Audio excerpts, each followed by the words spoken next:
Herkese merhabalar. Eser'in Mutfağı kanalıma hoş geldiniz. Bugün sizlere tam ölçülü muhteşem lezzetiyle katmer tarifi paylaşıyorum.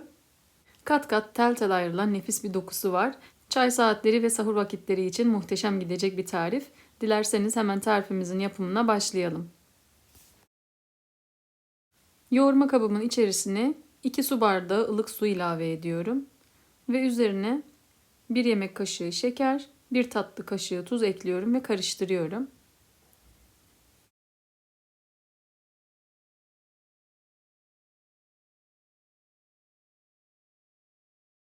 Malzemeleri karıştırdıktan sonra içerisine un ilavesi yapıyorum.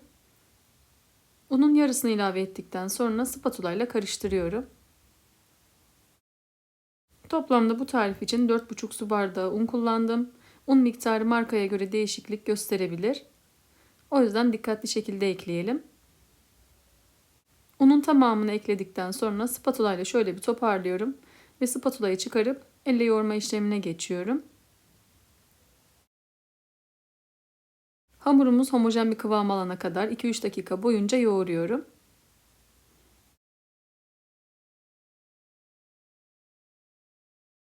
Bu arada kanalıma ilk defa gelen arkadaşlar kanalıma abone olup destek verirlerse sevinirim. Tariflerimi görmesini istediğiniz arkadaşlarınızla paylaşabilirsiniz. Hamuru iyice yoğurduktan sonra şöyle sizlere kıvamını göstermek istiyorum. Ele yapışan bir kıvamı var. Hemen kabımın içine koyuyorum ve üzerini kapatıp yarım saat dinlenmeye bırakıyorum. Yarım saatin sonunda hamurumuz dinlendi. Gördüğünüz gibi kıvamı sakız gibi oldu. Masanın üzerine un serpip hamuru masaya alıyorum.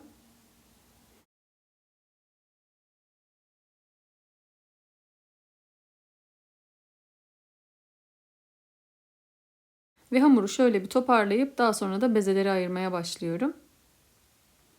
Toplamda bu tariften 10 eşit beze elde ediyorum.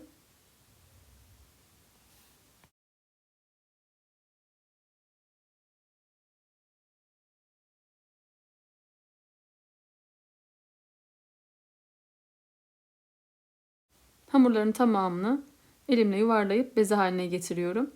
Ve tabağın üzerine un serpip hazırladığım bezeleri üzerine yerleştiriyorum.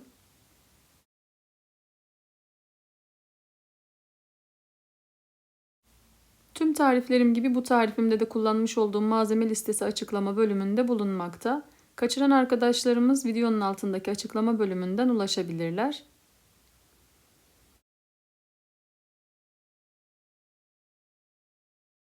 Hamurları beze haline getirdikten sonra üzerini kapatıp 15 dakika dinlenmeye bırakıyorum.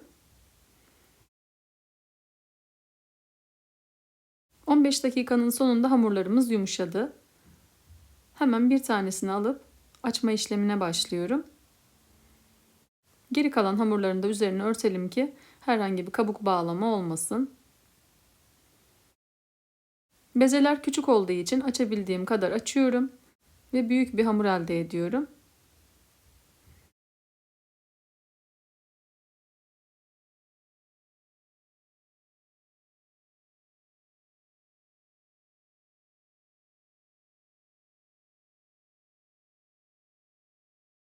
İlk hamuru büyüttükten sonra kenara alıyorum ve kalan bezelerin tamamını aynı şekilde hazırlıyorum.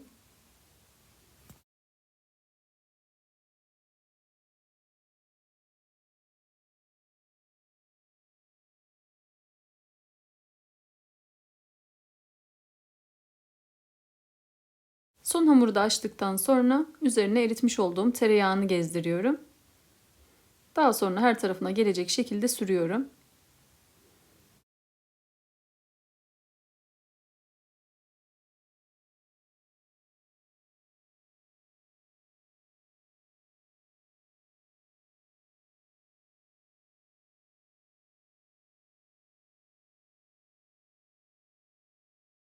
Üzerine tereyağı sürdükten sonra bir köşesini katlıyorum ve katladığım köşeye de tereyağı sürüyorum ve daha sonra üzeri için beyaz peynir kullanıyorum.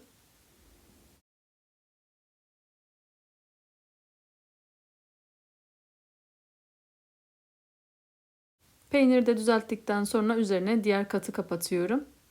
Kapatmış olduğum tarafı peynirinin akmaması için iyice bastırıyorum ki pişirme esnasında rahatça hareket ettirebilelim. Her katı gördüğünüz gibi kapatarak yağlıyorum.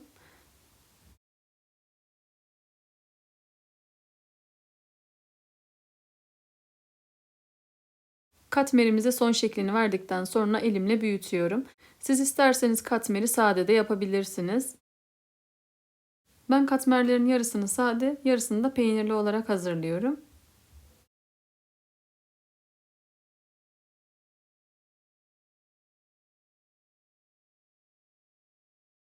Hamurların tamamı bitene kadar aynı şekilde hazırlıyorum.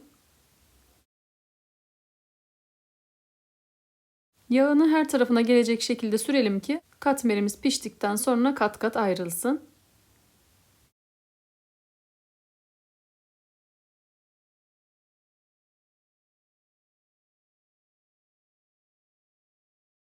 Peyniri ilave ettikten sonra uç kısımlarını iyice kapatmamız önemli. Aksi durumda pişirme esnasında çevirirken dökülecektir.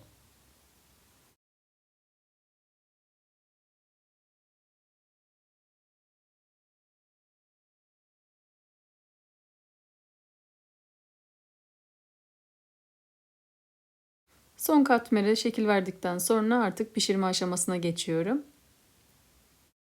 Isınmış olan sacımın üzerine katmerlerimi yerleştiriyorum.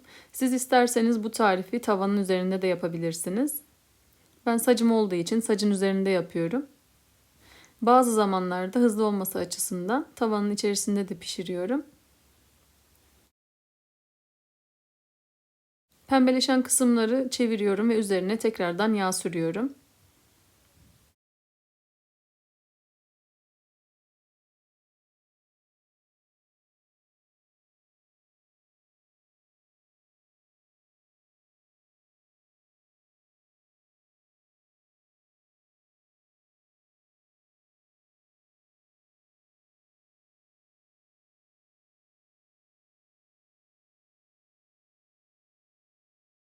Katmerlerimiz güzelce pembeleşti. Daha fazla bekletmeden alıyorum.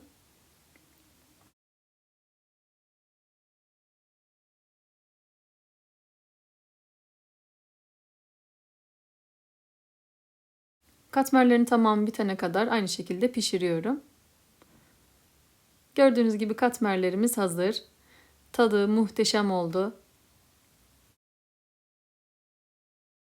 Görüntüsü ve lezzetiyle harika bir katmer oldu. Tam ölçülü, pratik bir şekilde yapacağınız bir tarif. Tavada basit şekilde kısa sürede yapabilirsiniz. Gördüğünüz gibi ara katlarına yağ sürdüğümüz için katları kat kat ayrılıyor. Yarısını sade, yarısını peynirli olacak şekilde pişirdim. Siz de isterseniz iki türlü yapabilirsiniz. Dilerseniz patatesli de yapabilirsiniz. Her türlü çok güzel olacaktır.